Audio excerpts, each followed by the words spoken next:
اعوذ باللہ من الشیطان الرجیم بسم اللہ الرحمن الرحیم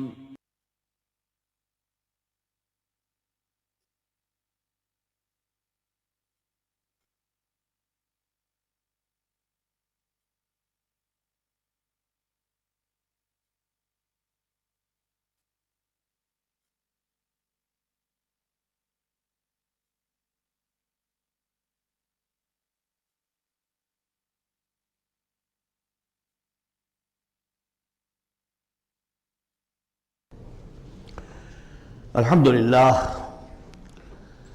والنہار اذا جلاها واللیل اذا یغشاها والسماء وما بناها والارض وما طحاها ونفس وما سواها فألہمها فجورها وتقواها قد افلح من زکاها وقد خاب من دساها صدق اللہ العظیم رب ارنا الباطل باطلا وارزقنا اجتنابه اللهم وفقنا لما تحب وترضى اللهم زك انفسنا فانك خير من زكاها اللهم ربنا آنس وحشتنا في قبورنا وارحمنا بالقرآن العظيم اللهم اجعله لنا اماما ونورا وهدى ورحمة اللهم ذكرنا منه ما نسينا وعلمنا منه ما جهلنا وارزقنا تلاوته آناء الليل وآناء النهار واجعله لنا حجة يا رب العالمین آمین۔ کل میں نے اشارہ کر دیا تھا کہ قرآن حکیم میں سورۃ البلد کے بعد چار جو صورتیں ہیں ان کو ایک مشترک عنوان ان کے لیے میں نے تجویز کیا ہے، چہار سورہ نور و ظلمت۔ ان چار صورتوں کے شروع میں قسمیں ہیں، چنانچہ پہلی صورت میں قسموں کا حصہ بہت بڑا ہے، جیسے ہم نے پہلے دیکھا تھا سورہ تکویر میں اذا الشمس کورت سے چل کر 13 آیتیں چلی تھیں، اور اس کے بعد ایک آیت آئی تھی جس پر کہ ان سب چیزوں کو جا کر پھر مرکوز کیا گیا، علمت نفس ما احضرت۔ لیکن سورہ انفطار میں صرف 4 آیتوں کے بعد وہ مضمون آیا اور زیادہ کھل گیا۔ وہی ترتیب یہاں ہے۔ اس میں یہ دیکھیے کہ 8 آیتیں آئیں گی کہ جس میں قسمیں ہیں، اور 2 آیتوں میں پھر جواب القسم ہے، کس بات پر قسم کھائی گئی ہے، اور وہ بڑا مرکزی مضمون ہے، بنیادی مضمون ہے۔ اگلی صورت میں سورۃ اللیل میں قسموں والا حصہ کم ہو جائے گا اور وہ بنیادی مرکزی مضمون مزید کھلے گا۔ پھر اس میں سے جو ایک پہلو ہے اس مضمون کا وہ پھر اپنے نقطۂ عروج کو پہنچے گا سورۃ الضحیٰ میں۔ اس طرح تدریجاً یہ مضمون آگے بڑھ کر مکمل ہو رہا ہے۔ والشمس وضحاها، قسم ہے سورج کی اور اس کی دھوپ کی۔ والقمر اذا تلاها، اور قسم ہے چاند کی جبکہ وہ اس کے پیچھے آتا ہے۔ تلاها، تلا یتلو، پیچھے آنا، فالو کرنا۔ قرآن مجید کی تلاوت کا لفظ بھی اسی لیے، پڑھنے کے لیے تلاوت کیا ہے کہ آپ اس کے ٹیکسٹ کو فالو کر رہے ہوتے ہیں۔ بسا اوقات انگلی بھی ساتھ چلتی ہوتی ہے، جو زیادہ ماہر نہیں ہوتے ان کو دیکھا ہوگا کہ وہ کہیں ایسا نہ ہو کہ اس سطر کو چھوڑ کے اس پہ آ جائے، انگلی ساتھ چلاتے ہیں۔ اور اسی سے پھر یہ کہ اس کا اس قدر معنی پیدا ہو گئے کہ قرآن مجید پڑھنے کا جو حقیقی مقصد ہے اسے فالو کرنا ہے، اس پر عمل کرنا ہے، اس کا اتباع کرنا ہے۔ اس اعتبار سے بہترین لفظ جو ہے وہ اختیار کیا گیا، لیکن لغوی معنی اس کے کیا ہے؟ کسی کے پیچھے آنا۔ تو قسم ہے سورج کی اور اس کے دھوپ چڑھنے کی، اور قسم ہے چاند کی جبکہ اس کے پیچھے آتا ہے۔ والنہار اذا جلاها، اور قسم ہے دن کی جبکہ وہ اس کو روشن کر دیتا ہے۔ اگرچہ شکل تو یہ ہے کہ سورج سے دن روشن ہوتا ہے، لیکن یہاں اس میں بہت لطیف نکتہ پیدا کیا ہے کہ دن ہوتا ہے تو ہمیں سورج نظر آتا ہے، تو گویا کہ دن نے سورج کو نمایاں کیا ہے۔ اس لیے کہ آگے اس کا ہم بدن آ رہا ہے واللیل اذا یغشاها، اور قسم ہے رات کی جبکہ وہ اس کو یعنی سورج کو ڈھانپ لیتی ہے۔ سورج کو رات نے ڈھانپ لیا، دن نے گویا کہ اس کو نمایاں کر دیا۔ والسماء وما بناها، اب دیکھیے جوڑے جوڑے آ رہے ہیں یہ، سورج اور چاند، دن اور رات۔ والسماء وما بناها، اور قسم ہے آسمان کی اور جو اسے بنایا، تعمیر کیا۔ والارض وما طحاها، اور قسم ہے زمین کی جبکہ اس کو پھیلا دیا، بچھا دیا، بچھونا بنا دیا۔ وَنَفْسٍ وَمَا سَوَّاهَا، اور قسم ہے نفس انسانی کی اور جو اس کو بنایا اور درست کیا، اس کو نک سک سے درست کیا، اس کا تسویہ کیا، اس کو سنوارا۔ فَأَلْهَمَهَا فُجُورَهَا وَتَقْوَاهَا، یہاں تک کہ اس کے اندر نیکی اور بدی کا علم الہامی طور پر رکھ دیا، الہام کر دیا اسے، اس کا فجور بھی اور اس کا تقوی بھی۔ اب یہاں قسم کھائی گئی قد افلح من زکاہا وقد خاب من دساہا، جس نے بھی اپنے نفس کو پاک کر لیا وہ کامیاب ہو گیا، اور جس نے اسے مٹی میں دفن کر دیا وہ ناکام ہو گیا۔ اصل مضمون یہ ہے مرکزی دو آیات کہ انسان کے پاس کوئی ایک امانت ہے، اس کا ایک نفس ہے جو اللہ نے اسے دیا ہے۔ اس نفس کو جس نے پاک کر لیا، سنوار لیا، بنا لیا، جس کے لیے ہم مختلف الفاظ استعمال کرتے رہے ہیں، تعمیر سیرت، تعمیر خودی، کیریکٹر بلڈنگ، ایک انسان اپنی شخصیت کو بناتا ہے۔ تو جس نے تو صرف بنانا، لیکن اس کے علاوہ پاک کرنا، بنانا اس معنی میں کہ تمام رذائل سے اس کو پاک کیا جائے اور فضائل سے اسے سنوارا جائے، اسے منور کیا جائے، مزین کیا جائے۔ تو جس نے اپنے نفس کو پاک کر لیا، مزین کر لیا، فضائل سے مرصع کر لیا، مسجع کر لیا، وہ کامیاب ہو گیا۔ خواہ یہاں پر اس کے پاس جائیداد نہ بنی ہو، دولت اس کے پاس جمع نہ ہوئی ہو، دنیا والے اس کو جانتے بھی نہ ہو، وہ غیر معروف آدمی ہو، کچھ بھی ہو، یعنی ایک معیار ہے کامیابی ناکامی کا جو ہم لوگوں کے سامنے رہتا ہے۔ کامیاب کون ہے؟ زیادہ پیسے والا، زیادہ دولت والا، جو زیادہ پروفیشن میں شائن کر گیا، بزنس میں آگے نکل گیا، کسی بھی اعتبار سے۔ لیکن اس میں زور ہے قد افلح من زکاہا، اصل میں کامیابی اور فلاح تو اس کی ہے۔ اور یہ فلاح کے لفظ پر ہم غور کر چکے ہیں سورہ مومنون کے شروع میں، کہ یہی جو انسان کی اندرونی شخصیت ہے، انا یا خودی، جسے ہم کہتے ہیں سیلف، جس کو کہ پروفائڈ نے سیلف قرار دیا ہے، اس سیلف کو اپنی اِد اور لیبیڈو کے تسلط سے آزاد کرانا اور پھر اس کو بلڈ کرنا، اس کو ڈیولپ کرنا، تعمیر خودی، یہی علامہ اقبال کا فلسفہ ہے۔ تو یہ ایسے ہی ہے کہ جیسے کہیں خزانہ تھا، آپ نے کھود کر اس میں سے خزانہ نکالا۔ تو یہ ہمارا سیلف جو ہے، ہماری خودی جو ہے، یہ بھی در حقیقت ہمارے اس حیوانی وجود کے اندر دفن ہے۔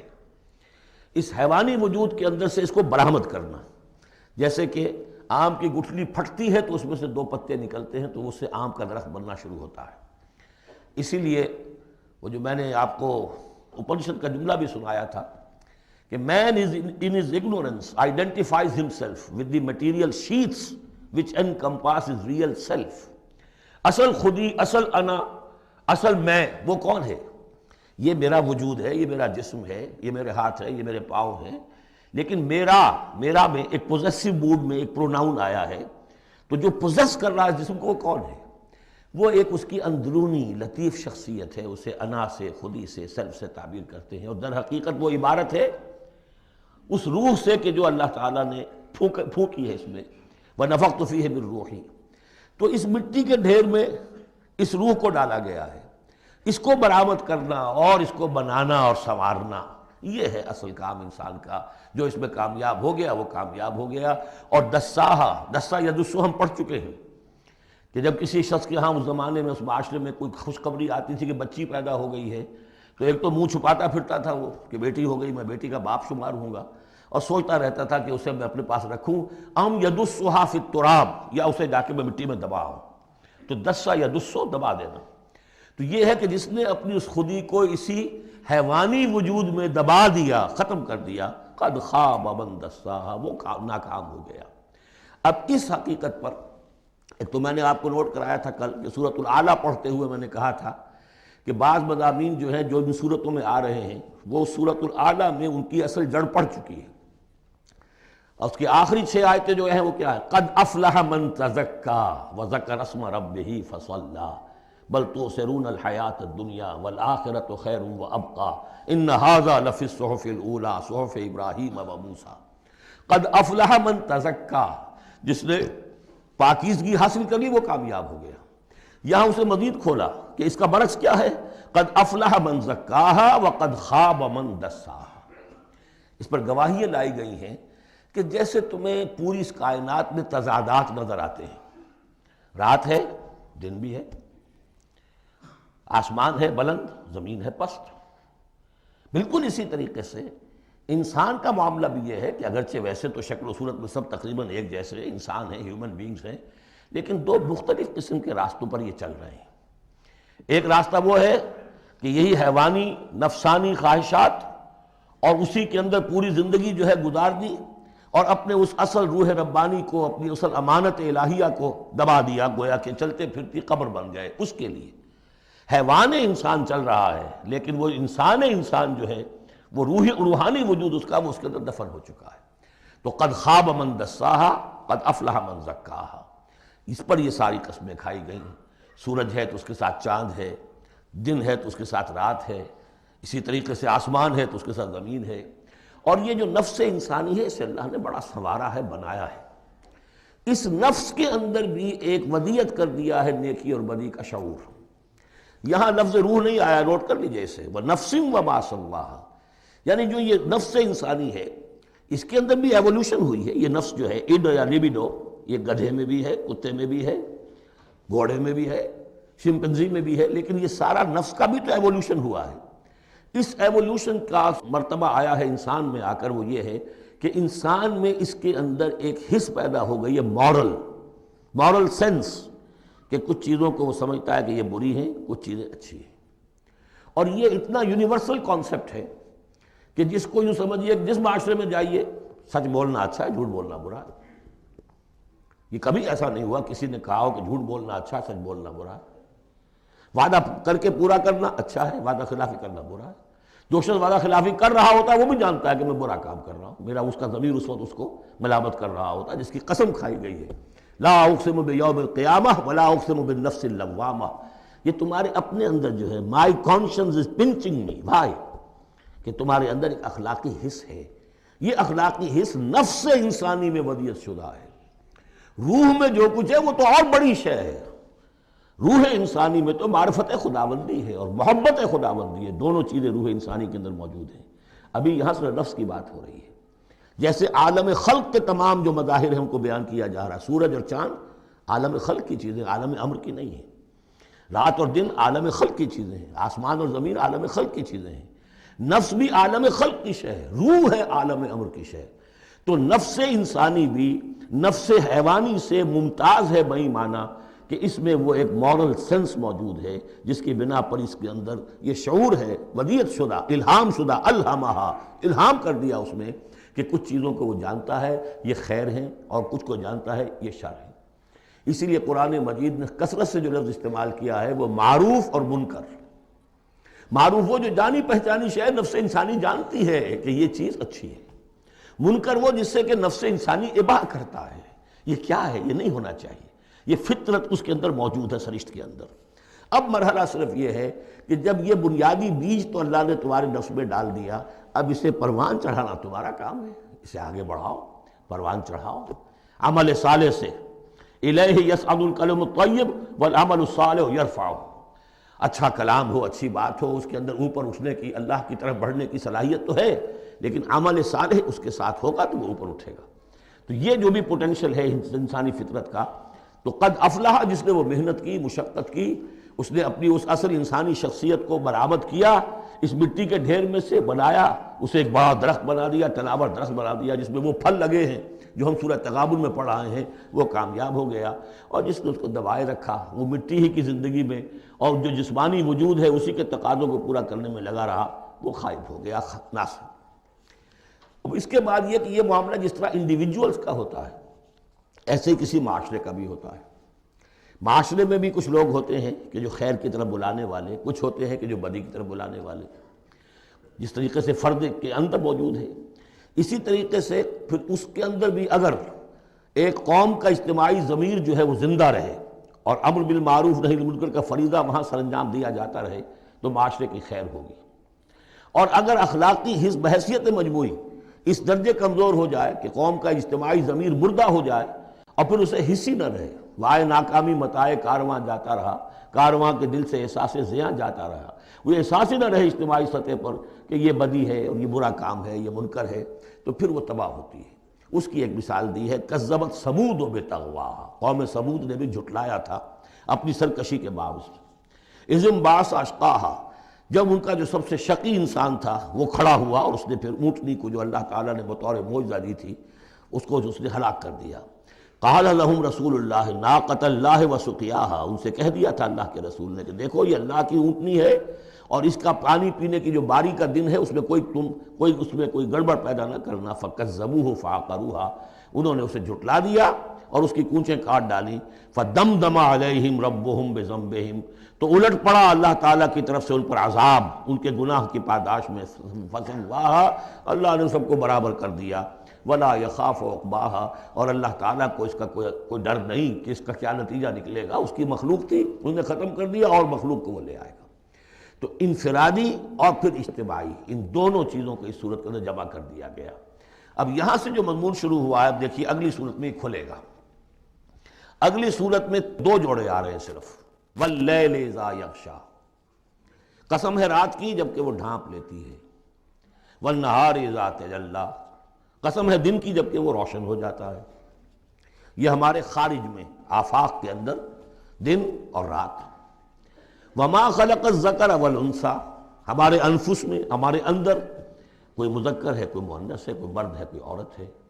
یہ جو تضادات بظاہر نظر آتے ہیں حقیقت میں تضادات نہیں ہیں، ان دونوں کے مل کے ہی در حقیقت فطرت اپنے مقاصد کی تکمیل کر رہی ہے۔ دن اور رات کے فرق سے ہی سارا نباتاتی نظام جو ہے یہ وہ سارا کا سارا اسی کے ساتھ وابستہ ہے، اسی سے اس کا ریسپریٹری سسٹم ہے، اسی سے یہ فوٹو سنتھسس اور سب کا یہ جو سولر انرجی ہے اس کا درختوں کی لکڑیوں میں آ کے سٹور ہو رہا ہے۔ یہ کیا ہو رہا ہے؟ یہ سارا کا سارا دن اور رات کے ساتھ ہے۔ اسی طریقے سے مرد اور عورت، اگر یہ فرق نہ ہو تو اولاد کیسے ہو، آگے نسل کیسے چلے؟ تو تضادات میں بھی توافق ہے یہاں، اگرچہ بعض چیزیں بظاہر متضاد ہیں لیکن ان میں توافق ہے، اللہ تعالیٰ نے اسی لیے پیدا کیا، لیکن ساتھ ہی یہ بتا دیا کہ جیسے یہ تضادات تمہیں نظر آ رہے ہیں واضح طور پر، دن اور رات، نر اور مادہ، ایسے ہی ان سعیکم لشتی، تمہاری جو سعی ہے، محنت ہے، بھاگ دوڑ ہے، وہ تو سب کر رہے ہیں۔ وہ تو کل ہم پڑھ چکے سورہ بلد میں، لقد خلقنا الانسان فی کبد، ہم نے تمام انسانوں کو مشقت میں پیدا کیا۔ مشقت انسان کا مقدر ہے، محنت کرنی ہے، جد و جہد کرنی ہے، معاشی جد و جہد ہے، اور بھی جو ہے پھر اولاد کا پالنا ہے۔ لا اقسم بہذا البلد وانت حل بہذا البلد، کسی کا کوئی نظریہ بھی بن گیا ہے، کوئی آئیڈیل بھی ہے، کسی آئیڈیالوجی کا ماننے والا ہے، اب اس پر اس کا بوجھ ہے کہ اس آئیڈیالوجی کو پروموٹ کرے، اس نظریے کو پھیلائے، اور پھر یہ کہ اس نظام کو قائم کرنے کے لیے تن من دھن لگائے۔ تو کتنے بوجھ ہیں انسانوں پر، پھر کتنے صدمے انسان اٹھاتا ہے۔ تو فرمایا کہ لا اقسم بہذا البلد وانت حل بہذا البلد ووالد وما ولد لقد خلقنا الانسان فی کبد، مشقت تو ہر ایک کو کرنی ہے، لیکن جو نتیجے نکلتے ہیں مشقت کے وہ بالکل برعکس ہیں، رات اور دن کا سا تضاد ہے ان میں۔ ان سعیکم لشتی، کوئی شخص اس محنت کے نتیجے میں اپنے آپ کو جنت کا مستحق بنا لیتا ہے، کوئی شخص اسی محنت کے نتیجے میں اپنے آپ کو دوزخ کا مستحق بنا لیتا ہے، راستے جدا ہو جاتے ہیں۔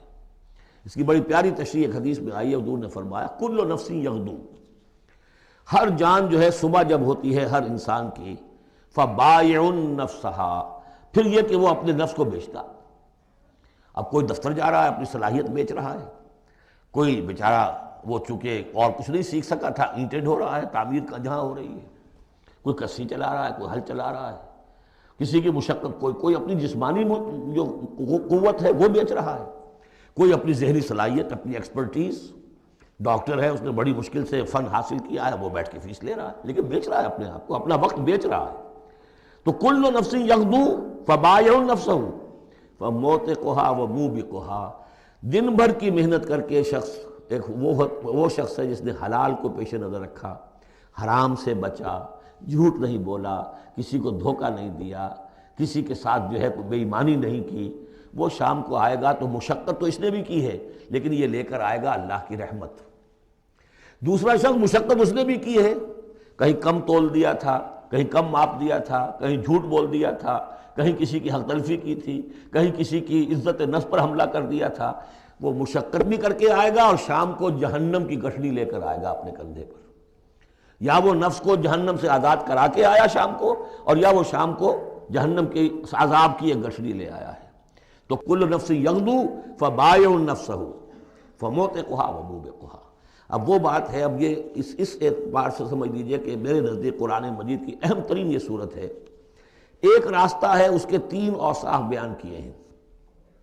اگر یہ 3 اوصاف ہوں گے تو خیر کے راستے پر آدمی بڑھتا چلا جائے گا، اور اگر اس کے برعکس 3 صلاحیتیں ہوں گی تو انسان گرتا چلا جائے گا، شر کی طرف جو ہے وہ اس کا قدم آگے سے آگے بڑھتا چلا جائے گا۔ پہلے 3 اوصاف کون سے ہیں؟ وَاللَّيْلِ إِذَا يَغْشَىٰ وَالنَّهَارِ إِذَا تَجَلَّىٰ وَمَا خَلَقَ الذَّكَرَ وَالْأُنثَىٰ إِنَّ سَعْيَكُمْ لَشَتَّىٰ فَأَمَّا مَنْ أَعْطَىٰ وَاتَّقَىٰ وَصَدَّقَ بِالْحُسْنَىٰ۔ جس شخص میں عطا ہے، جود ہے، سخاوت ہے، کسی کو بھوکا دیکھے تو اگر 1 روٹی ہے تو اس کو بھی بانٹ کر کھا سکے، کسی کو تکلیف میں دیکھے تو اگر اس کے پاس کوئی ہے ایسی چیز جس سے کہ اس کی تکلیف وہ رفع کر سکتا ہو تو دریغ نہ کرے، یہ عطا ہے، جود، عطا، سخاوت۔ فَأَمَّا مَنْ أَعْطَىٰ، پہلی شرط یہ ہے، چونکہ ہم سورہ بلد میں بھی دیکھا ہے کہ وہ جو گھاٹی ہے جس سے گزرنا مشکل ہے، فَلَقْتَحَمَ الْعَقَبَةَ، وہ کون سی گھاٹی تھی؟ فَكُّ رَقَبَةٍ أَوْ إِطْعَامٌ فِي يَوْمٍ ذِي مَسْغَبَةٍ يَتِيمًا ذَا مَقْرَبَةٍ أَوْ مِسْكِينًا ذَا مَتْرَبَةٍ ثُمَّ كَانَ مِنَ الَّذِينَ آمَنُوا وَتَوَاصَوْا بِالصَّبْرِ وَتَوَاصَوْا بِالْمَرْحَمَةِ۔ اس گھاٹی کو عبور کر کے اگر اہل ایمان میں شامل ہوگا تو ابو بکر صدیق بنے گا، عمر فاروق بنے گا، عثمان غنی بنے گا، اور اس گھاٹی کو عبور کیے بغیر کسی وجہ سے اسلام لے آیا عبداللہ ابن ابی بن جائے گا۔ اگرچہ اس نے بھی کلمہ پڑھا ہے، اس نے بھی کہا ہے اشہد ان لا الہ الا اللہ واشہد ان محمد رسول اللہ، اور وہی کلمہ پڑھا ہے ابو بکر نے اور عمر نے اور عثمان نے اور علی رضی اللہ تعالیٰ عنہ۔ لیکن فرق کیا ہے؟ یہ زمین کچھ اور تھی جس میں بیج پڑا ہے، وہ زمین کچھ اور تھی جس میں بیج پڑا ہے، وہ زمین میں ہل چل چکا تھا۔ تو فرمایا کہ پہلی شے کیا ہے، اور یہ آیت ہم پڑھ چکے ہیں، 4 پارے کی پہلی آیت، لن تنالوا البر حتى تنفقوا مما تحبون، تم نیکی کے مقام تک رسائی حاصل نہیں کر سکتے جب تک کہ خرچ نہ کر سکو اللہ کے لیے اور اللہ کی مخلوق کے لیے، اور وہ چیز کہ جو تمہیں پسند ہو۔ یہ نہیں کہ جو اذکار رفتہ ہو گئی، بیکار ہو گئی، پرانی ہو گئی، دل سے اتر گئی، وہ دے دیا اور پھر سمجھا کہ ہم نے حاتم طائی کی قبر کو لات مار دی ہے، یہ نہیں۔ مما تحبون، نیکی کی گرد کو نہیں پہنچ سکتے، لن تنالوا البر حتى تنفقوا مما تحبون۔ تو پہلی شرط ہے اعطاء، دوسرا ہے واتقا۔ واتقا کیا ہے؟ وہی اخلاقی حس جو ہے وہ اگر بیدار ہے، نتیجہ کیا نکلے گا کہ وہ پھر نیکی کرنا چاہے گا، بدی سے بچے گا۔ وہی فَأَلْهَمَهَا فُجُورَهَا وَتَقْوَاهَا، اگر یہ حس مر نہیں گئی ہے، یہ دفن نہیں ہو گئی ہے، اس کے اوپر حوث جو ہے اس کا غلبہ نہیں ہو گیا ہے، کوئی اور غلط جو ہے انسان کا رجحان اس نے اسے دبا کر نہیں رکھ دیا ہے، تو تقا اس کے اندر ہوگا، میں کسی کا دل نہ دکھا دوں، میں کسی کا حق نہ مار لوں، اس کے اندر ایک احساس ذمہ داری جو ہے وہ موجود رہے گا۔ اور تیسری شرط وصدق بالحسنی، جو بھی اچھی بات اس کے سامنے رکھی جائے اور اس کا دل گواہی دے دے کہ ہاں بات ٹھیک ہے، فوراً قبول کرے، تصدیق کرے۔ اس وقت یہ نہ کرے کہ یہ میں اگر مان لوں گا تو فلاں چیز چھوڑنی پڑ جائے گی، یہ اگر مان لوں گا تو فلاں کام کرنا پڑ جائے گا، یہ اگر مان لوں گا تو فلاں شخص ناراض ہو جائے گا، یہ اگر مان لوں گا تو مجھے یہ نقصان ہو جائے گا، اگر یہ سوچ کر رک گیا تو فیل ہو جائے گا۔ بلکہ یہ کہ جب دل نے گواہی دے دی کہ ہاں ٹھیک ہے، حق ہے، صحیح ہے، فوراً کہو دیکھیے جی آپ کی یہ بات، یعنی اس کو سمجھیے پریکٹیکلی، اگر آپ کسی بحثی میں بھی مبتلا ہو گئے کسی کے ساتھ، اور پھر یہ ہے کہ آپ نے کسی وقت محسوس بھی کر لیا کہ پلڑا اس کا بھاری ہے، بات اس کی صحیح ہے، لیکن ایک یہ کہ اڑے ہوئے، اب کیسے مان لوں میں کہ میں ہار گیا، ایک یہ کہ شخص کہے ٹھیک ہے صاحب آپ کی یہ بات مجھے بالکل دل کو لگی ہے، ٹھیک ہے ابھی اور غور کریں گے، سوچیں گے، چلیں گے آگے اور اس مسئلے پر، لیکن یہ بات آپ کی ٹھیک ہے۔ اس سے انسان کے اندر جو ہے پھر وہ ہم آہنگی پیدا ہوتی ہے، بات آگے بڑھتی ہے۔ لیکن یہاں سمجھ لیجئے کہ بنیادی طور پر یہ 3 اوصاف ہیں، فَأَمَّا مَنْ آتا، بخل نہ ہو، اتقا اور اس کے اندر یہ اخلاقی حس بیدار ہو، نمبر 3 جو اچھی بات سامنے آئے اس کی تصدیق کر دے، فَسَنُيَسِّرُهُ لِلْيُسْرَىٰ، تو ہوتے ہوتے ہم آسانی سے، اب یہ لفظ بھی آ چکا تھا سورہ علق میں، وَنُيَسِّرُكَ لِلْيُسْرَىٰ، میں نے کہا تھا اس لفظ کو یہاں نوٹ کر لیجئے اور یہیں سے یہ بات آگے کھلے گی۔ فَسَنُيَسِّرُهُ لِلْيُسْرَىٰ، جس شخص میں یہ 3 اوصاف ہوں گے ہم انہیں رفتہ رفتہ رفتہ رفتہ سب سے اونچی اور سب سے اچھی جو آسانی والی شاید منزل ہے جنت، وہاں پہنچا دیں گے۔ اب اس کے برعکس دیکھیے ترتیب، وَأَمَّا مَن بَخِلَ، اعطاء کے مقابلے میں بخل آ گیا، واستغنا، بے پرواہ ہے، اسے پرواہ ہی نہیں۔ دریا کو اپنی موج کی طغیانیوں سے کام، کشتی کسی کی پار ہو یا درمیان رہے، ہمیں سے کیا غرض ہے؟ وہ تو اپنی اس میں دھن میں لگے جا رہے ہیں، کسی کا دل مسل دیا، کسی کے جذبات کے اوپر جو ہے ٹھیس پہنچا دی، کسی کو کچھ کر دیا، کسی کا مال ہڑپ کر لیا، کسی کو اور کسی طرح سے اس کی عزت کے اوپر جو ہے کوئی حملہ کر دیا، چلے جا رہے ہیں۔ استغنا، انہیں یہ احساس ہی نہیں ہے کہ کوئی نیکی اور بری کا معاملہ بھی ہے اور مجھے سیدھے راستے پر چلنا ہے، برائی کے راستے پر نہیں۔ وَكَذَّبَ بِالْحُسْنَىٰ، اچھی بات پیش کی جائے جھٹلا دے، دل گواہی دے چکا ہے کہ بات اچھی ہے لیکن پھر جھٹلا دے، کسی تعصب کی وجہ سے، کسی ضد کی وجہ سے، تکبر کی وجہ سے، ہٹ دھرمی کی وجہ سے، فَسَنُيَسِّرُهُ لِلْعُسْرَىٰ، تو ایسے شخص کو ہم آہستہ آہستہ تدریجاً سب سے بڑی مشکل یعنی جہنم میں پہنچا دیں گے۔ تو یہ گویا کہ اب دو راستے، اِنَّ سَعْيَكُمْ لَشَتَّىٰ، تمہاری جد و جہد جو ہے زندگانی کی، ان کے یہ دو رخ ہیں۔ اگر تو یہ ہے اما من اعطا واتقا وصدق بالحسنى، اگر یہ تینوں چیزیں بتمام و کمال موجود ہوں تو وہ شخص صدیق بنے گا، ابو بکر صدیق بنے گا رضی اللہ تعالیٰ عنہ، ان کے نقش قدم پر چلنے والا ہوگا۔ اور اگر ان تینوں میں کوئی چیز کمی ہے تو کہیں بیچ میں لٹک جائے گا، اور تینوں ہی نہیں ہے تو معلوم ہوا کہ وہ بدترین خلائق ہوگا پھر، جس کا کہ سب سے بڑا کردار جو قرآن مجید میں آتا ہے وہ ابو لہب ہے۔ ابو جہل جو ہے وہ بدترین نہیں تھا، اچھی طرح سمجھ لیجئے، وہ تو جب آج ہم پڑھیں گے، جب سورہ علق آئے گی تب اس کے کردار کا نقشہ سامنے آئے گا۔ اس کی شخصیت بڑی اونچی شخصیت تھی بعض اعتبارات سے، میں سنا چکا ہوں، نے صاف مانا تھا کہ محمد جھوٹ نہیں کہہ رہے، جو کچھ کہہ رہے ہیں صحیح کہہ رہے ہیں، لیکن میں نہیں مان سکتا۔ اس کا مطلب ہے ہمیشہ کے لیے ہم بنو امیہ جو ان کے غلام ہو جائیں گے، بنو ہاشم کے، یہ میرے لیے قبول نہیں۔ صاف تو کہا نا، کم سے کم give the devil his due۔ اسی طریقے سے جس باطل دین کا وہ علم بردار تھا اس کے لیے اس نے گردن کٹوائی ہے، قربانی دی ہے اس نے۔ ابو لہب نے 2 مرسنریز بھیج دیے، تم چلے جاؤ، میں تمہیں پیسے دے دوں گا، تم جاؤ، تم لڑاؤ میری جگہ پر، اس لیے کہ اس میں وہ بات نہیں تھی، اس میں مردانگی تھی۔ کوئی وجہ تھی کہ حضور نے 2 شخصوں کو برابر تولا ہے، عمر ابن الخطاب اور عمر ابن ہشام میں سے اللہ کسی ایک کو میری جھولی میں ڈال دے، کوئی وجہ تھی نا، آخر دونوں کو کیسے کیا ہے؟ اگر کہیں وہ بھی ایمان لایا ہوتا تو عمر ابن الخطاب کی طرح کا مسلمان ہوتا، پھر وہ اس طرح کا ڈھیلا مسلمان نہ ہوتا، وہ عبداللہ ابن ابی والا مسلمان نہ ہوتا۔ تو یہ شخصیتوں کا معاملہ ہوتا ہے، تو جس میں تینوں اوصاف نہیں ہے وہ گیا بدترین خلائق، جس میں کچھ ہے وہ پھر کچھ دیر لگا کے آ جائے گا، کچھ وقت لگے گا اسے، لیکن یہ 3 اوصاف ہی ہیں تعمیر سیرت کے اس اعتبار سے کہ جو فیصلہ کن ہیں۔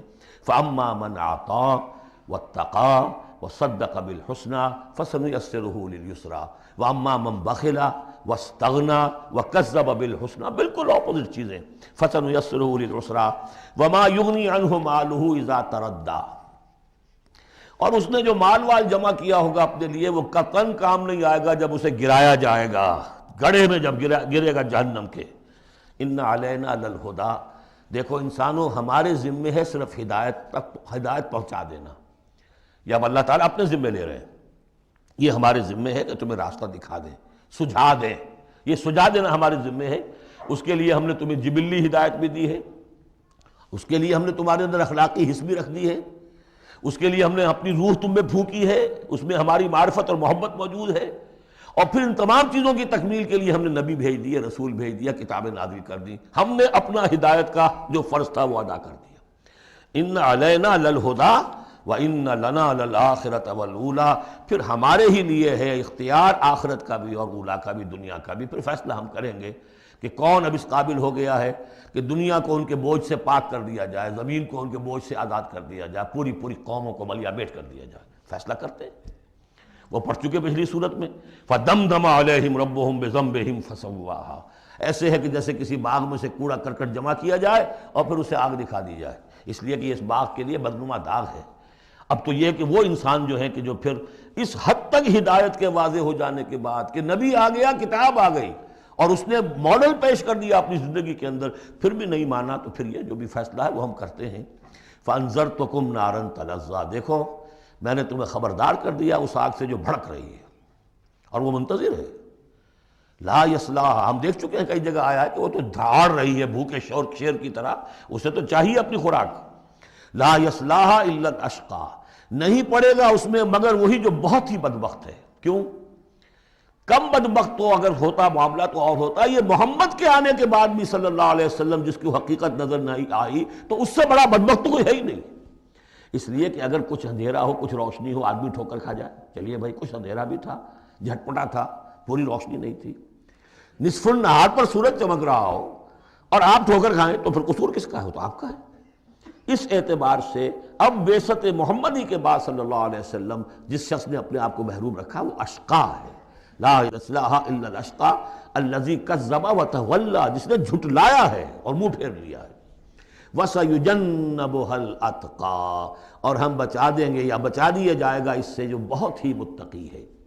اس آیت کے بارے میں تقریباً کنسنسس ہے کہ یہاں مراد حضرت ابوبکر ہیں رضی اللہ تعالیٰ عنہ۔ اتقا، وہ تینوں صفات بتمام و کمال جس میں تھے وہ ابوبکر تھے۔ یہی وجہ ہے کہ تصدیق بالحسنہ میں ایک لحظہ نہیں لگا۔ حضور فرماتے ہیں کہ میں نے جس کے سامنے بھی اپنی نبوت کی دعوت رکھی اس نے ضرور کچھ نہ کچھ توقف کیا، سوچا، سوائے ابوبکر کے کہ ایک لحظے کا توقف نہیں کیا۔ اور ان کی شخصیت میں وہی چیزیں موجود تھیں، غریبوں کے اوپر شفقت تھی، نیکی کی، اور بنیادی طور پر وہ موحد تھے، انہوں نے کبھی بت پرستی اختیار نہیں کی زندگی میں، تو وہ صلاحیت جو ہے تقویٰ بھی تھا، اعطاء بھی تھا، خرچ کرنے کی صلاحیت تھی۔ انہوں نے خرید کر جو ہے غلام جتنے تھے جو مسلمان ہو گئے تھے، غلام اور کنیزیں، اور جن کے اوپر سخت جو ہے پرسیکیوشن ہو رہی تھی، ٹارچر ہو رہا تھا ان کے آقاؤں کی طرف سے، منہ مانگے دام دے کر ان کے آقاؤں کو نے خریدا ہے اور آزاد کیا ہے۔ فَأَمَّا مَنْ أَعْطَىٰ وَاتَّقَىٰ وَصَدَّقَ بِالْحُسْنَىٰ، یہ تینوں اوصاف بتمام و کمال ابو بکر میں، ابو بکر صدیق اور صدیق اکبر رضی اللہ تعالی عنہ۔ خواتین میں الصدیقۃ الکبریٰ حضرت خدیجہ الکبریٰ ہیں رضی اللہ تعالی عنہ۔ وَسَيُجَنَّبُهَا الْأَتْقَى الَّذِي يُؤْتِي مَالَهُ يَتَزَكَّىٰ، جو اپنا مال دیتا ہے اپنے نفس کو پاک کرنے کے لیے۔ وہ مال کیوں دے رہا ہے؟ کیوں خرچ کر رہا ہے؟ کیوں بلال کو اس نے خریدا ہے؟ باپ نے کہا ابو قحافہ نے، وہ تو ایمان نہیں لائے تھے اس وقت تک، وہ تو فتح مکہ کے بعد ایمان لائے، وہ کافر رہے پورے عرصے کے دوران، مشرک رہے۔ تو باپ نے یہ کہا کہ ابو بکر تمہیں اگر کوئی خریدنا ہی تھا غلام اور کسی کو آزاد کرنا تھا تو کوئی دیکھتے اچھا غلام دیکھتے، کوئی طاقتور سے دیکھتے جو تمہارے کام بھی کبھی آتا۔ انہیں کیا پتہ تھا کہ ابو بکر تو کسی اور چیز کا طلبگار ہے، اسے کچھ اور چاہیے، اسے کوئی، یعنی جو شخص کسی غلام کو آزاد کر دیتا تھا وہ اس کا مولا رہتا تھا، پھر بھی وہ ایک درجے میں اس کے تابع ہوتا تھا، اس کی بات سنتا تھا، اس کا حمایتی ہوتا تھا۔ اخلاقی طور پہ بھی سمجھ میں آ رہا ہے کہ ایک شخص نے اپنی رقم خرچ کی ہے اور آپ کو خرید کے آزاد کر دیا ہے تو اب آپ بے دام جو ہے غلام تو ہو گئے نا اس کے، اس لیے کہ یہ کہ وہ غلامی نہیں ہے، مولا کہلاتے تھے وہ، جیسے کہ حضرت زید ابن حارثہ بھی مولا تھے حضور کے، اور اسی طریقے سے اور بھی بہت سے ہیں جن کے بارے میں آتا ہے کہ انہوں نے جو حدیث روایت کی ہے، صوبان رضی اللہ تعالیٰ وہ بھی مولا تھے حضور کے، مولا اس معنی میں۔ تو فرمایا کہ تم نے یہ کیا کیا، کس کو تم نے خریدا اور اتنی بڑی رقم دے دی؟ جو مانگا امیہ ابن خلف نے وہ بھی حیران رہ گیا، ٹھیک ہے دو۔ الذی یؤتی مالہ یتزکیٰ وما لأحد عندہ من نعمت تجزیٰ، اور ایسا نہیں ہے کہ کسی اور کا اس پر کوئی احسان ہو جس کا وہ بدلہ چکا رہا ہو، نہیں، الا ابتغاء وجہ ربہ الاعلیٰ، صرف اپنے بلند و بالا پروردگار کی رضا جوئی کے لیے وہ خرچ کر رہا ہے۔ وَلَسَوْفَ يَرْضَىٰ، اور وہ عنقریب راضی ہو جائے گا۔ یہ عنقریب راضی ہو جائے گا کون؟ اللہ بھی راضی ہو جائے گا اور ابو بکر بھی راضی ہو جائیں گے، رضی اللہ عنہ ورضوا عنہ، جیسے ہم خطبے میں بھی کہتے ہیں رضی اللہ تعالی عنہ وارضاہم، اللہ تعالیٰ بھی راضی ہو جائے ان سے اور اللہ ان کو راضی بھی کر دے، ان کو بھی اتنا اجر و ثواب دے۔ وَلَسَوْفَ يَرْضَىٰ، اور میرے نزدیک یہاں مراد حضرت ابو بکر ہیں، اس کا میں ثبوت آپ کو اگلی صورت میں دوں گا۔ اب دیکھیے پہلی صورت میں آیا تھا قد افلح من زکاہا وقد خواب من دساہا، 8 آیتیں تھیں، وہ تھیں قسموں پر مشتمل، لیکن اصل مضمون کیا تھا؟ نفس انسانی میں نیکی اور بدی کا شعور ودیت کر دیا ہم نے۔ اب جس نے اس کو بنا لیا، سنوار لیا، وہ کامیاب، جس نے اس کو دبا دیا، مٹی میں دفن کر دیا، وہ ناکام۔ اگلی صورت میں آگے راستہ بتا دیا، سنوارنے کا راستہ کیا ہے؟ اعطاء، تقویٰ، تصدیق بالحسنہ، ان عادتوں کو کلٹیویٹ کرو اپنے اندر تو یہ راستہ جو ہے تمہارا جائے گا صدیقیت کی طرف اور اللہ تعالیٰ کی رضا کی طرف۔ اس کے برعکس صاف بخل، استغنا، پرواہ نہیں، کیا خیر کیا شر کوئی پرواہ نہیں، اپنی خواہشات کو پورا کرنا ہے، اپنی اشتہا جو ہے اس کو پوچھ کے شہوت کو پورا کرنا ہے، حرام سے حلال سے، اس سے کوئی بحث نہیں۔ اور یہ کہ بات سچی آئی، اچھی آئی اور دل نے گواہی دے دی پھر بھی اس کو رد کر دیا تو وہ دوسری منزل پہ نکل جاؤ گے۔ اب یہ جو پہلی منزل تھی اس کا نقطہ عروج کون ہے؟ ایک تو ابو بکر آ گئے اس میں، اور ان سے بلندتر رتبہ کس کا ہے؟ محمد الرسول اللہ صلی اللہ علیہ وسلم، معراج انسانیت۔ اب جو دو صورتیں آ رہی ہیں ان کا سارا تعلق کلیتاً محمد الرسول اللہ کے ساتھ ہے۔ یہ سیرت النبی کے اعتبار سے بھی بہت اہم ہیں دو صورتیں۔ بعض اعتبار سے جو صوفیانہ اس میں مسائل آئے ہیں، اور عام طور پر ہمارے مفسرین، ایسے مفسرین خصوصاً جدید دور کے کچھ ریشنلسٹ قسم کے لوگ، وہ تو ان مطالب کی گرد کو بھی نہیں پہنچے۔ ہمارے جو پرانے مفسرین ہیں، چونکہ ان کا ذوق جو ہے وہ ان کے اندر، وہ ذوق بھی اندر ہے موجود ان کے اندر، اسلام کے اور دین کے باطنی حقائق، قرآن کے باطنی حقائق کا، تو میں اس کے حوالے سے چند چیزیں آپ کو بتاؤں گا۔ سورۃ الضحیٰ کا جو اس کا جو شان نزول ہے وہ یہ ہے کہ کچھ دنوں کے لیے، ایک تو بالکل شروع میں جو رک گئی تھی فترت وحی، اس کے علاوہ پھر ایک موقع آیا ہے کہ کچھ عرصے کے لیے بہت دن گزر گئے حضرت جبرائیل نہیں آئے، اور آپ کے اوپر ایک شدید قسم کی جو ہے وہ پریشانی طاری ہو گئی۔ کچھ لوگوں نے بھی طعنہ دینا شروع کر دیا، کچھ عرصے سے محمد تم نے کوئی نئی وحی نہیں سنائی، کیا ہوا تمہارا شیطان کیا چلا گیا بس اب؟ کوئی ایسا بھی بتایا گیا کہ ایک دفعہ کئی راتوں تک آپ رات کو اٹھے نہیں، تو کہا وہ تمہارا شیطان تمہیں چھوڑ گیا ہے۔ کوئی ساتھ کے رہنے والی عورت جو تھی کہ رات میں نے سنی نہیں تمہاری کوئی پڑھنے کی جو تم پڑھا کرتے تھے، کہ شاید شیطان تمہیں چھوڑ گیا ہے۔ خود آپ کو جس قدر ایک اشتیاق رہتا تھا کہ وہی آئے اور آپ کی وہ روح کو جو ہے مزید اور غذا اور تر و تازگی جو ہے وہ مسلسل ملتی رہے، اس کی وجہ سے یہاں تک آتا ہے کہ حضور فرماتے ہیں کہ اس درجے میں رنج اور غم میں تھا کہ میں سوچتا تھا کہ میں پہاڑ کے اوپر چڑھ کر اپنے آپ کو گرا دوں۔ بربنائے طب بشری، اس درجے حضور کے اوپر جو ہے یہ شاخ گزر رہا تھا کہ وہی کیسے بند ہو گئی۔ اور اس میں یہ بھی تھا کہ اللہ ناراض تو نہیں ہو گیا، کیا مجھ سے کوئی خطا تو ایسی نہیں ہو گئی، یہ سبب کیا ہوا ہے؟ یہ ہے وہ کیفیت کہ جس کے اندر یہ آیتیں نازل ہو رہی ہیں۔ اور اب آپ اس کو سمجھ لیجئے کہ اس کا نفسیاتی اور انسان کی باطنی کیفیات کے ساتھ کیا تعلق ہے۔ انسان پر دو طرح کی کیفیات طاری ہوتی رہتی ہیں، جیسے میں نے پہلے ایک دفعہ آپ کو بتایا صدیق اور شہید کے درمیان جو فرق ہے بنیادی، کہ کچھ بنیادی طور پر لوگ ایکسٹروورٹس ہوتے ہیں، کچھ بنیادی طور پر انٹروورٹس ہوتے ہیں۔ ایکسٹروورٹس کھیل کود بھاگ دوڑ، لوگوں سے ملنا جلنا، گفتگو ہے، اسے دھکا دے دیا، اس سے مذاق کر لیا، اسی میں وہ خوش رہتے ہیں، بڑے مگن رہتے ہیں، تنہائی انہیں کاٹ کھانے کو دوڑتی ہے۔ اور ایک انٹروورٹس ہوتے ہیں کہ وہ مجلس وغیرہ کو نہیں ہوتا، اپنے تنہائی میں کہیں بیٹھے ہیں، غور و فکر کر رہے ہیں، سوچ بچار کر رہے ہیں، انہیں وہ مجلس سے زیادہ اپنا گوشہ تنہائی جو ہے وہ زیادہ عزیز ہوتا ہے۔ تو یہ دو مزاج اللہ نے بنائے ہیں۔ اسی طرح ہر انسان کے اوپر آلٹرنیٹلی کچھ کیفیات آتی ہیں جس کو ہم کہتے ہیں میرا موڈ آف ہے، ایک طرح کا قبض سا ہو جاتا ہے، طبیعت میں بندش سی ہوتی ہے، کسی وقت اسی شخص کے اندر پھر انشراح سا ہو جاتا ہے، پھر ہنسنے بولنے کو جی چاہتا ہے، گفتگو کرنے کو جی چاہتا ہے۔ تو یہ کیفیت جب انسان کی روحانی زندگی سے متعلق ہو جائے تو اس کو پھر صوفیہ نے نام دیا قبض اور بسط۔ کبھی طبیعت میں انشراح ہے، انبساط ہے، طبیعت جو ہے وہ آمادہ ہے، ہر چیز میں روشنی کا پہلو آدمی دیکھ رہا ہے، ہر چیز کے اندر آپ کو معلوم ہے ایک تاریک رخ بھی ہوتا ہے کسی معاملے کا اور روشن رخ بھی ہوتا ہے، اس وقت انسان روشن رخ کو دیکھتا ہے۔ اور ایک وقت میں آتا ہے کہ طبیعت میں بندش سی لگ گئی ہے، جیسے اندر کوئی پکڑ لیا کسی نے، اب طبیعت جو ہے وہ بھی اپنے اندر وہ انقباض محسوس کر رہی ہے، اور پھر آدمی پیسیمسٹک ہو جاتا ہے، نا امید سا ہوتا ہے، پھر اسے ہر معاملے کا تاریک پہلو زیادہ نظر آنے لگتا ہے۔ تو یہ قبض اور بسط کی کیفیات ہیں۔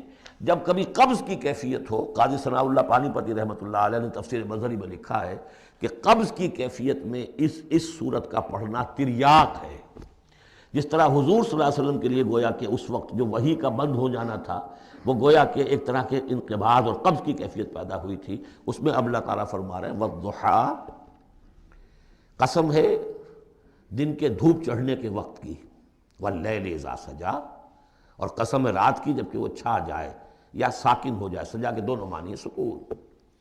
اب دیکھیے ان دونوں کو کیوں لائے، اس لیے کہ صبح ہے، حرکت ہے، برکت ہے، چلنا ہے، دوڑنا ہے، ہر شخص جا رہا ہے، ادھر جا رہا ہے ادھر جا رہا ہے، رات کو سکون ہو گیا، تاریکی چھا گئی اور شور ہنگامہ ختم ہو گیا۔ لیکن یہ رات اور دن دونوں ضروری ہیں انسان کے لیے، یہاں کا نظام چلانے کے لیے۔ اگر رات ہی رات ہوتی تب بھی یہ دنیا نہ چلتی، اور دن ہی دن ہوتا تب بھی نہ چلتا، تو رات بھی ضروری ہے۔ اسی طریقے سے نفس انسانی کے لیے کبھی کبھی قبض کا وقفہ بھی ضروری ہے۔ آپ اسے یہ نہ سمجھیں کہ اللہ تعالیٰ ناراض ہو گیا، یہ بھی ہماری تربیت کا ایک یوں سمجھیے کہ ایک جز ہے۔ ما ودعک ربک وما قلی، آپ کے رب نے آپ کو رخصت نہیں کیا ہے، نہ ہی وہ آپ سے ناراض ہوا ہے۔ وللآخرۃ خیر لک من الاولی، اور اس کے بعد جو وقت آئے گا اس قبض کے بعد وہ پہلی سے بھی بہتر ہوگا۔ اور میں حیران ہوتا ہوں کہ کیسے غالب نے وہ بات کہی ہے کہ جو بالکل ترجمانی ہے اس کی، رکتی ہے میری تباہ تو ہوتی ہے رواں اور، یعنی یہ کہ جب میری طبیعت کے اوپر کبھی کبھی رکاوٹ سی آ جاتی ہے، اب شعر جو ہیں اچھے نازل نہیں ہو رہے، لیکن جب وہ رکاوٹ سے میں نکلتا ہوں، اس قبض سے نکلتا ہوں، رکتی ہے میری تباہ تو ہوتی ہے رواں اور، اس لیے کہ اس قبض کے بعد جب مرحلہ آتا ہے انبساط کا اور انشراح کا تو وہ ایک قدم آگے ہوتا ہے، آدمی اس پہلی کیفیت سے ایک درجہ جو ہے اس کا بڑھ چکا ہوتا ہے۔ وَلَلْآخِرَةُ خَيْرٌ لَكَ مِنَ الْأُولَىٰ، یقیناً پچھلی ہر گھڑی، ہر ساعت اور ہر قبض کے بعد آنے والا انبساط آپ کے لیے پہلے سے اونچا درجہ لے کر آئے گا۔ وَلَسَوْفَ يُعْطِيكَ رَبُّكَ فَتَرْضَىٰ، ان قریب آپ کا رب آپ کو اتنا کچھ دے گا، اتنا کچھ دے گا، آپ کی محنتوں کے وہ نتائج سامنے آئیں گے کہ آپ راضی ہو جائیں گے۔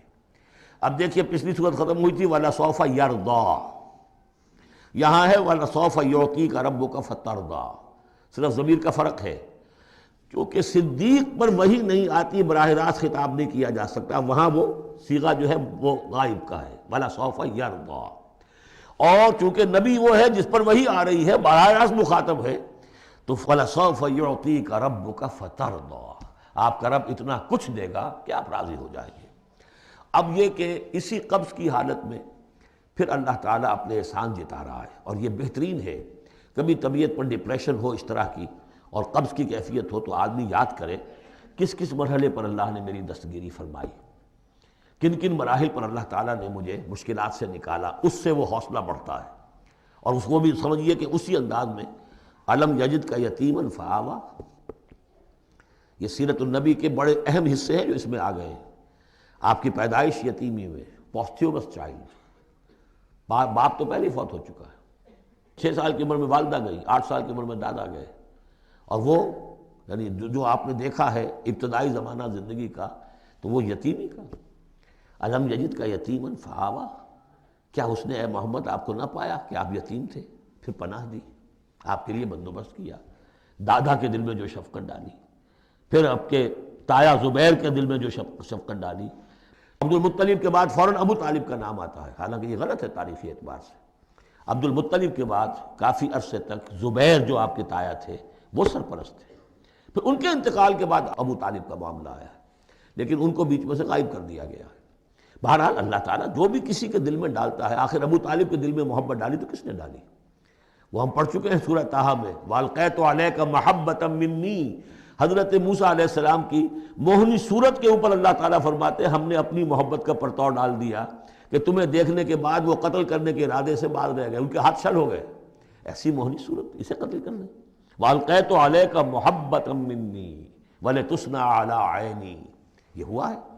تو فرمایا الم یجد کا یتیماً فآویٰ ووجدک ضالاً فہدیٰ، اور پھر جب آپ شعور کی پختگی کو پہنچے اور غور و فکر کا مرحلہ آیا، حقائق میں انسان کو سوچ بچار کا مرحلہ آیا، اور آپ کو دیکھا کہ آپ تلاش حقیقت میں سرگرداں ہیں تو ہدایت دی۔ وہ آگے آ جائے گا، بہت قریب پہنچ گئے ہم، اقرأ بسم ربک الذی خلق، وہ مرحلہ جب آئے گا۔ وَوَجَدَكَ عَائِلًا فَأَغْنَىٰ، اور پایا آپ کو تنگ دست تو غنی کر دیا۔ کس طرح سے راستہ پیدا کیا ہے خدیجہ الکبریٰ رضی اللہ تعالی عنہا نے، جو بھی ان کے آپ کے محاسن دیکھے کتنی گرویدہ ہوئی ہیں۔ بڑے بڑے سردار قریش کے جو ہیں ان سے نکاح کے خواہش مند تھے، انہوں نے خود جو ہے اپنی لونی کے ذریعے سے پیغام دیا ہے حضور کو، تو یہ ساری چیزیں جو ہیں ان کی ساری دولت جو ہے وہ پوری کی پوری انہوں نے لا کر حضور کے قدموں میں ڈال دی ہے۔ وَوَجَدَكَ عَائِلًا فَأَغْنَىٰ فَأَمَّا الْيَتِيمَ فَلَا تَقْهَرْ، تو اے نبی تقاضے ان تینوں چیزوں کے کیا ہیں؟ ہم نے آپ کو یتیم پایا، پناہ دی، اب آپ بھی یتیم کے سرپرستی کیجئے، کسی یتیم کو اس کے اوپر کوئی جبر نہ ہو، سختی نہ ہو۔ وَأَمَّا السَّائِلَ فَلَا تَنْهَرْ، اور آپ جب کہ تلاش حقیقت میں سرگرداں تھے تو ہم نے آپ کو ہدایت دی، اسی طریقے سے اب آپ کو بھی کوئی شخص سائل بن کر آپ کے پاس آئے سوال کرے، اسے جھڑکنا نہیں ہے۔ اسے جو بھی سائل دونوں طرح کے ہوتے، سوال کرنے والا کوئی علمی سوال اور سوال کرنے والا کوئی مالی مدد کے لیے۔ وَأَمَّا بِنِعْمَةِ رَبِّكَ فَحَدِّثْ، اور جو ہدایت تمہیں دی ہے ہم نے اب اسے عام کرو، یہ نعمت ہے، آپ کے رب کا انعام ہے، یہ ہدایت جو آپ کو عطا ہوئی ہے اس کو بیان کرو۔ اس کے بیان کرنے میں یہ بھی ہے کہ اللہ کے انعامات کا چرچا انسان کرے اس کا شکر ادا کرنے کے لیے، اور یہ بھی ہے کہ اس کو پھیلائے اور عام کرے، دوسروں تک پہنچائے، ورنہ وہ بخل ہو جائے گا کہ وہ دولت جو ہے ہدایت کی اس کو آدمی صرف اپنی ذات تک محدود رکھے اور اس کا جو خیر ہے وہ دوسروں تک نہ پہنچائے۔ سورۃ الانشراح، بسم اللہ الرحمن الرحیم۔ الم نشرح لک صدرک ووضعنا عنک وزرک الذی انقض ظہرک ورفعنا لک ذکرک، کیا ہم نے آپ کے لیے آپ کے سینے کو کھول نہیں دیا، انشراح نہیں دے دیا آپ کو، اور آپ پر جو ایک بوجھ پڑا ہوا تھا وہ اٹھا نہیں لیا، الذی انقض ظہرک، جو آپ کی کمر کو دوہرے کیے دے رہا تھا، توڑے دے رہا تھا، ورفعنا لک ذکرک، اور ہم نے آپ کے ذکر کو بلند کر دیا۔ فإن مع العسر یسرا ان مع العسر یسرا، تو یقیناً مشکل کے ساتھ ہی آسانی ہے، یقیناً مشکل کے ساتھ ہی آسانی ہے۔ فإذا فرغت فانصب وإلى ربك فارغب، تو جب آپ فارغ ہو جائیں تو پھر یہ کہ خوب کمر کس لیجئے، محنت کیجئے اور اپنے رب کی طرف راغب ہو جائیے۔ یہ مشکلات القرآن میں سے ہے۔ عام طور پر سمجھتے ہیں لوگ کہ جو مشقتیں تھیں دعوت و تبلیغ میں، اور جو آپ کے اوپر جو لوگ فکرے چست کر رہے تھے اس کی وجہ سے آپ کو یہ رنج ہو رہا تھا، تو یہاں اصل میں یہ بات نہیں ہے، وہ بھی ہے اپنی جگہ پر، حقیقت میں بات کون سی ہے؟ اور کیونکہ یہ بھی معلوم ہے کہ یہ بالکل ابتدائی زمانے کی صورتیں ہیں، لہذا اس دور میں تو ابھی اس طریقے کا جو ہے کوئی بہت زیادہ پرسیکیوشن بھی نہیں تھی، بہت زیادہ مخالفت بھی نہیں تھی، اس سے کہیں زیادہ بڑے مراحل سے آپ کو گزرنا پڑا ہے۔ 3 سال کی جو بھی شیب بنی ہاشم کی قید ہے وہ بعد کی بات ہے، جو یوم طائف آ رہا ہے وہ اس کے بہت بعد کی بات ہے، یوم عہد بہت بعد میں آ رہا ہے۔ یہ اصل میں کیا ہے، جس شخص کو اللہ تعالیٰ نبوت دیتا ہے اس کی سب سے زیادہ جو خواہش ہوتی ہے وہ اللہ کے ساتھ لو لگا کر بیٹھا رہے، اور رسالت کا فریضہ ایسا ہے کہ جاؤ خلق خدا کو ہدایت کا راستہ دکھاؤ۔ اب کہاں وہ کیفیت، دن ڈھونڈتا ہے پھر وہی فرصت کے رات دن بیٹھے رہے تصور جانا کیے ہوئے، کہاں اللہ کی طرف رخ کر کے اللہ کا بندہ کھڑا ہے رات کے وقت، کیا اس کی کیفیت ہے، اس کے قلب کی، اس کی روح کی کیا انشراح ہے، کیا انبساط ہے، کن بلندیوں پر اس وقت وہ ہے، کس روحانی وسعتوں کے اندر جو ہے وہ اس وقت پیراکی کر رہا ہے، اور کب جا رہے کسی نے کہہ دیا پاگل ہے، کسی نے کہہ دیا کہ یہ تو مجنون ہے، دیکھو ذرا یہی شخص ہے جو کہتا ہے آپ کے معبودوں کو کہ یہ غلط ہے۔ اب اس کا ایک تقدر ہو رہا ہے دل کے اوپر، کہاں وہ کیفیت۔ علامہ اقبال نے اسے لکھا ہے، 4th لیکچر ہے ان کا جو خطبات میں سے، شیخ عبدالقدوس گنگوہی رحمۃ اللہ علیہ کا قول دیا ہے۔ وہ کہیں کسی کیفیت میں بیٹھے ہوئے تھے اسی طرح مراقبے میں، اچانک اقامت کی آواز آ گئی، اب جماعت کھڑی ہو رہی ہے، تو وہ آ رہا کھڑا ہونا ہے، وہ تو نماز میں تو جانا ہے، تو کہا کیا، جھنجھلا کر کہا، حضوری سے نکال کر دربانی میں کھڑا کر دیا۔ اس وقت جس مراقبے کی کیفیت میں میں تھا وہ تو حضوری کی کیفیت مجھے حاصل تھی، اب میں دربانی میں آ گیا ہوں۔ یہاں پر نماز تو آپ پڑھیں گے تو امام کے پیچھے پڑھیں گے، اس نے کہا اللہ اکبر تو کرنا ہی ہے رکوع، چاہے ابھی آپ کے دل چاہ رہا ہے اور قرآن پڑھا جائے تو کیسے ہوگا، تو اس کا حکم ماننا آپ نے۔ آپ چاہ رہے ہیں سجدے میں پڑے رہیں ابھی سر نہ اٹھائیں، لیکن وہ تو کہے گا اللہ اکبر، تو سر آپ نے اٹھانا ہی ہے۔ تو وہ ایک اور نظام ہے، وہ نظام با جماعت ہے، اس سے ایک جماعت کی تشکیل جو ہے وہ مطلوب ہے، اور ایک ہے انسان کا اپنا روحانی طرف ہو، اس کے کچھ اور تقاضے ہوتے ہیں۔ تو جیسے حضرت موسیٰ سے کہا گیا، ہر دفعہ آپ نے دیکھا اذهب الى فرعون انه طغى، اور وہ اگر وہیں پر رہتے ڈیرا لگا دیتے، ہر وقت گفتگو ہو رہی ہے، مخاطبہ مکالمہ مل رہا ہے، تو جو لذت اس میں تھی، اس کے اندر جو ہے وہ جو مشقت ہے وہ یہ تھی۔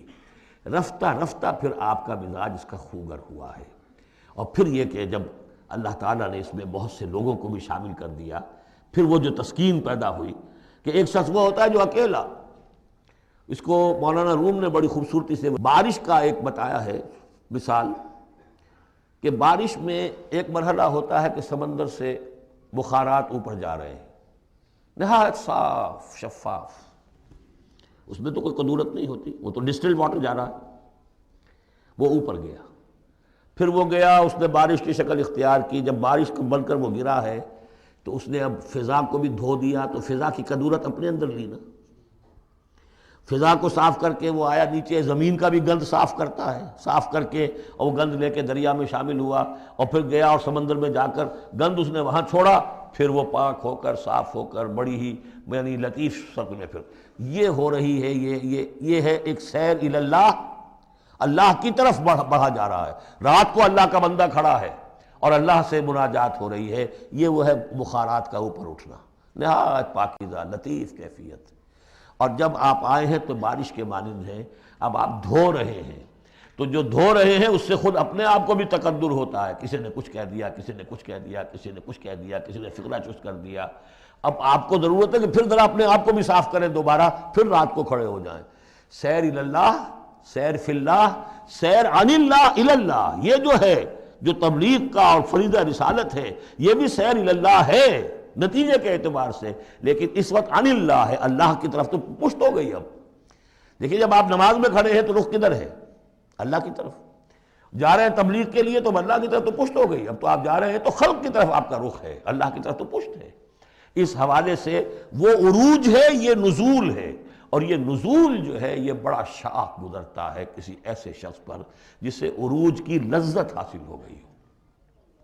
یہ ہے وہ سختی، الم نشرح لک صدرک ووضعنا عنک وزرک الذی انقض ظہرک ورفعنا لک ذکرک فإن مع العسر یسرا ان مع العسر یسرا فإذا فرغت فانصب۔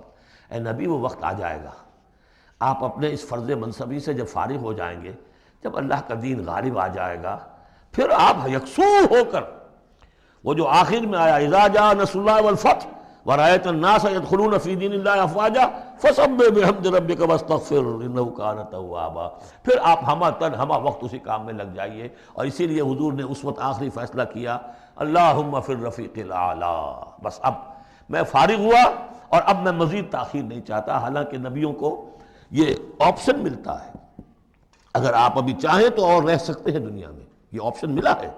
چنانچہ حضور نے اپنے مرض وفات میں جو خبر دی آ کر، جب آپ نے نماز پڑھائی ہے، بیماری میں ذرا سی کمی ہوئی تھی، باہر آپ آئے ہیں، حضرت ابوبکر نماز پڑھا رہے تھے، حضرت ابوبکر کے پاس جا کر آپ جو ہے بیٹھ گئے۔ اب حضرت ابوبکر جو ہے وہ اقتداء کر رہے ہیں حضور کی، اور پوری جماعت کر رہی ہے اقتداء حضرت ابوبکر کی۔ یہ نماز ہے، آخری باجماعت نماز۔ اس میں حضور نے فرمایا اللہ نے اپنے بندے کو ایک آپشن دی ہے، ایک اختیار دیا ہے، وہ چاہے تو، اب جو ایگزیکٹ الفاظ یاد نہیں ہے، نتیجہ اس کا یہی ہے کہ چاہے تو ابھی دنیا میں اور رہے۔ تو بندے نے اللہ کو قبول کر لیا ہے۔ حضرت ابوبکر رو پڑے اور لوگ حیران ہوئے، رو کیوں رہے ہیں؟ یہ تو کوئی بات ایسی ہے نہیں۔ ان کے سمجھ میں آ گیا تھا کہ آپ نے اپنے انتقال کی خبر کر ہمیں دے دی۔ تو یہ فیصلہ اللہم فی الرفیق الاعلی، یہ جو شاخ گزر رہا تھا نا، یہ جو دنیا کے اندر معاملہ دعوت و تبلیغ، یہ اس روحانی جو ربط ہوتا ہے اللہ کے ساتھ، اس کے اعتبار سے اس میں رکھنا پڑتا ہے، کہاں وہ کیفیت، کہاں یہ کیفیت۔ اور اس کی وجہ سے جلدی آپ نے فرمائی، میں سمجھتا ہوں کہ اگر ابھی جو لوگ، یہ اتنا عظیم انقلاب برپا ہوا تھا عرب میں، اور یہ رأیت الناس یدخلون فی دین اللہ افواجا، ان کی ابھی بڑی تربیت کی ضرورت تھی۔ یہ تربیت کے مراحل ابھی ان کے پورے نہیں ہوئے تھے۔ یہ تو صرف مکہ اور مدینہ کے لوگ تھے جو آپ کی تربیت سے اس طریقے سے بہرہ اندوز ہوئے اور ان مستفید ہوئے۔ یہ جو پورا عرب جو ہے ایمان لے آیا، اور ان کو تو آپ کی تربیت کا ابھی وقت نہیں ملا۔ بہرحال جب یہ کام ہو چکے گا اے محمد، تو بس پھر آپ ہمہ تن ہمہ وقت اللہ کی طرف متوجہ ہو جائیے۔ سورۃ التین، بسم اللہ الرحمن الرحیم۔ یہ سورت بھی نفسیاتی فلسفیاتی اعتبار سے بہت اونچی ہے، اور وہ کیا ہے سمجھ لیجئے۔ جب کبھی اللہ کا بندہ کوئی جس کی اخلاقی حس بیدار ہو، بات وہیں سے چل رہی ہے، اخلاقی حس، الہمہا فجورہا و تقواہا، وہ اگر کسی بگڑے ہوئے معاشرے میں بیٹھ کے دیکھتا ہے کہ ہر جگہ پر خود غرضی ہے، ظلم ہے، ہر جگہ پر ہم دیکھ رہے ہیں جھوٹ ہے، دھوکہ ہے، فریب ہے، زیادہ بیان کرنے کی ضرورت ہی نہیں، خود ہمارا جو معاشرہ ہے اس کی بہت بڑی مثال موجود ہے، شاید بڑی ہی نمائندہ جو مثال ہے دنیا کے اندر اس چیز کی۔ اس پہ کوئی غور کر رہا ہے تو غور کر کے بالآخر بسا اوقات انسان اس درجے پر پہنچتا ہے کہ انسان ہے ہی بہت حقیر اور بہت گندی مخلوق، اس میں خیر ہے ہی نہیں، خیر کا کوئی پہلو نہیں۔ اور یہ میں آپ سے عرض کر دوں، آج کے سارے جو ماہرین نفسیات ہیں ان سب کا حاصل یہی ہے کہ انسان میں کوئی اعلیٰ شے ہے ہی نہیں، یا پیٹ ہے، یا اس کی شہوت ہے، یا حب تفوق ہے، یہ اینیمل انسٹنکٹس ہے. کسی خیر کا مجھے کسی بھی جو بھی ہو آپ کا سائیکالوجسٹ ان کو بتا دیجئے کہ وہ کسی خیر کا بھی آپ کے اندر کوئی سراغ لگا کر بتا سکے. یہ جو ایک آتی ہے انسان کے اوپر مایوسی، حساس انسان پر، اس میں یہ صورت نازل ہوئی ہے کہ انسان شر ہی شر نہیں ہے، گند کی پوٹ ہی نہیں ہے، اس میں بڑی بلندی کا پہلو بھی ہے. والتین والزیتون، گواہ ہے انجیر اور گواہ ہے زیتون، وطور سینین، اور گواہ ہے وہ پہاڑ طور سینا، وہذا البلد الامین، اور گواہ ہے یہ شہر امین، امن والا شہر. لقد خلقنا الانسان فی احسن تقویم، ہم نے تو انسان کو بہت بلند حساب پر، بہت عمدہ تخلیق پر بنایا تھا. اب قسموں کا اس کے ساتھ ربط کیا ہے؟ تین، انجیر، یہ اس علاقے میں کثرت سے ہوتی تھی، اور کہتے ہیں کہ اس پہاڑ کا نام بھی جبل تین تھا جہاں حضرت نوح علیہ السلام نے دعوت و تبلیغ کی 950 برس تک، 950 برس تک. زیتون اس پہاڑی کا نام ہے، اور وہاں زیتون کے درخت تھے جہاں حضرت مسیح علیہ السلام نے سرمن آف دا ماؤنٹ، مشہور پہاڑی کا آواز، اسی پر آپ کے زیادہ تبلیغی مباحث ہوئے ہیں. طور سینین تو واضح ہے، حضرت موسیٰ علیہ السلام کو جہاں ہم کلامی حاصل ہوئی.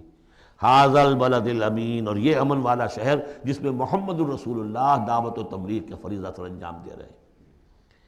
ان شخصیتوں کو اصل میں ان مقامات سے مراد یہ شخصیتیں ہیں. اگر کسی کا خیال یہ ہے کہ انسان میں کوئی خیر ہے نہیں تو دیکھیں ہمارے بندے نوح کو، یاد کریں ہمارے بندے عیسیٰ کو، یاد کریں وہ بھی تو انسان تھا، موسیٰ جو رب سے ہم کلام ہوا تھا، اور دیکھ لیں اس بندے محمد کو صلی اللہ علیہ وسلم جو اس بلد امین میں نظر آ رہا ہے.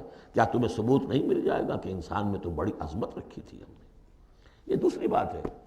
آپ اپنے آپ کو حیوان ہی سمجھ لیں، حیوان بنا لیں. فلا تکونوا کالذین نسوا اللہ فانساہم انفسہم، یہ تو آپ کا کام ہے، آپ نے کیا ہے، یہ گراوٹ تو آپ کو ملی ہے. حقیقت میں اللہ تعالیٰ نے بنایا تھا وہ تو بہت اونچے مقام پر بنایا تھا. آدم مسجود ملائک، آدم خلقتہ بیدی، اپنے دونوں ہاتھوں سے بنایا ہے. تو انسان سرشت کے اعتبار سے کچھ کمزور ہے، فطرت کے اعتبار سے بہت بلند ہے. یہ میں دونوں الفاظ بار بار استعمال کرتا رہا ہوں، اب ان تمام چیزوں کی وضاحت ممکن نہیں ہے. اس کا روحانی وجود سب سے اونچا ہے، اس کا حیوانی وجود بہت نیچے ہے. اصل میں اس حیوانی وجود میں آ کر یہ نیچے چلا گیا ہے. والتین والزیتون وطور سینین وھذا البلد الامین لقد خلقنا الانسان فی احسن تقویم، ہم نے انسان کو بنایا تھا بہترین حساب سے. ثم رددناہ اسفل سافلین، اب اسے اس جسد حیوانی میں ڈال کر در حقیقت نیچے پہنچا دیا گیا ہے. تو اب کیا کرنا ہوگا؟ اب اوپر اٹھنا ہوگا. اوپر اٹھنے کے لیے محنت کرنی پڑتی ہے. الا الذین آمنوا وعملوا الصالحات، اب یہ ایمان اور عمل صالح ہے جو تمہیں اس پستی سے نکال کر اوپر لے آئے گا. جس مقام پر تم پیدا کیے گئے ہو اس مقام تک پہنچنے کے لیے پہلی محنت کیا ہے؟ آپ کے شعور اور ذہن کی آزمائش ہے کہ اللہ کو پہچانتے ہو یا نہیں. اور دوسری محنت عمل صالح ہے. الا الذین آمنوا وعملوا الصالحات فلہم اجر غیر ممنون، تو ان کے لیے تو اجر و ثواب ہوگا جو اس کا سلسلہ کبھی منقطع ہی نہیں ہوگا. فما یکذبک بعد بالدین، اب اس کے ساتھ ہی ایک بات ایسی جوڑ دی کہ اگر تمہیں بھی نظر آ رہا ہے کہ کچھ لوگ بلند ہیں، کچھ پست ہیں، کچھ گھٹیا ہیں، کچھ بڑھیا ہیں، تو سوال یہ کہ اس کا کوئی نتیجہ بھی نکلنا چاہیے کہ نہیں. پھر کیا چیز ہے جو تمہیں آمادہ کرتی ہے جزا و سزا کے انکار پر؟